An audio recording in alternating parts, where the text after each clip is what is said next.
Super Tucano, a World War II attack aircraft in the 21st century? Such a thought may easily arise when you see a propeller-driven aircraft with machine guns in the wing, in a time when stealth fighters, hypersonic missiles, and smart bombs rule the sky. But don't rush to conclusions, because this bird has found its place in the sky. Hello aviators, Sky here, and I present to you a military police attack aircraft, the Embraer A29 Super Tucano. To understand why the Super Tucano is exactly like this, you need to figure out what problem it is supposed to solve. And this problem was chronic for its homeland, Brazil. A massive country covered in jungle and huge rivers, don't forget we have the Amazon here, had to be protected somehow. In order to completely cover such a territory using conventional methods, they had to build an infrastructure of incredible scale, and this is unreal. On the other hand, it was necessary to protect not so much from foreign invasions, but from criminal elements, smugglers, mafia, cartels, and all sorts of revolutionaries. And for this task, in principle, aviation was suitable. But again, with nuances. Practice has shown that conventional combat jets and helicopters were not particularly effective in such work, and too expensive. Another aircraft was needed, capable of long patrols in various conditions, as well as attacking various local targets anywhere in the country. Where to get one? How to make one? Embraer, as luck would have it, already had a very interesting aircraft, the EMB-312 Tucano.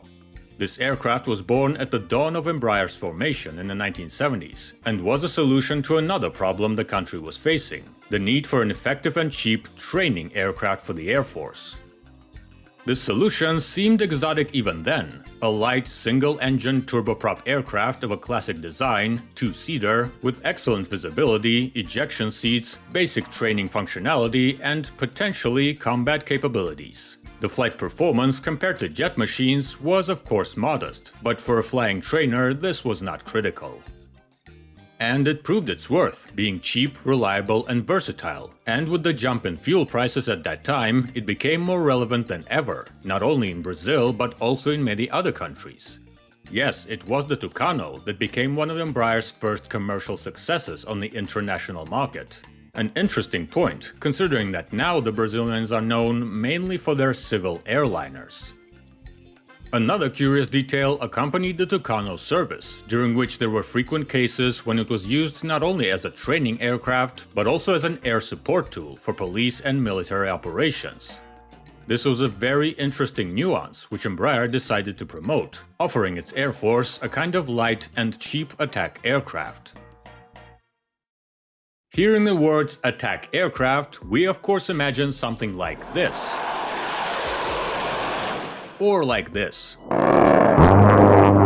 Angry, jet-powered, armored, and armed-to-the-teeth machines. How can this toy be compared to them? And here we remember the specifics of Brazil. Machines like the A-10 or Su-25 were created in the conditions of the Cold War, and their main targets were supposed to be huge enemy armies with motorized columns and tank fists. The South American criminal organizations are dangerous guys of course, but still not that dangerous. And the future Brazilian would have to go not against tanks and attack helicopters, but against bandits, buggies, and light aircraft. The military liked the idea, and in 1995 the project with the working index ALX received funding, and by 1999 the new aircraft had already flown. During the development, the basic Tucano was seriously redesigned, so the aircraft was recognized as new, with a new index and name, the Embraer EMB-314, also known as the A29 Super Tucano. And the alterations here were very serious. The plane became larger, the structure was reinforced and armored to withstand high overloads and exposure to an aggressive external environment, humidity, heat, and bullets.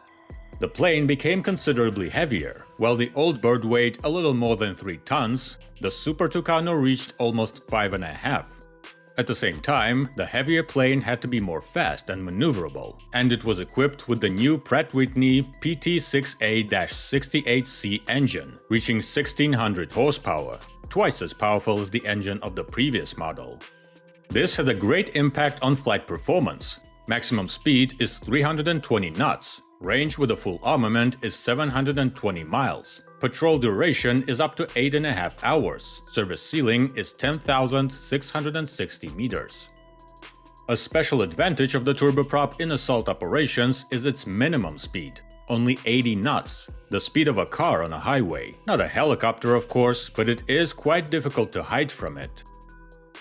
The onboard equipment here is like that of a full-fledged combat aircraft. The cockpit is tandem, pressurized with ejection seats. Everything is in place: radar, onboard computer, self-defense systems, and all that. Simplified, yes, but available. The aircraft can operate both independently and with the support of, for example, airborne command posts and reconnaissance aircraft. And of course, the main demand of the military: guns. Lots of guns. The Super Tucano is armed to the teeth. Integrated 12.7mm machine guns, unguided and guided air-to-ground and air-to-air missiles, guided and free-falling aerial bombs, a mountain of various containers with weapons, sighting and observation equipment, and so on.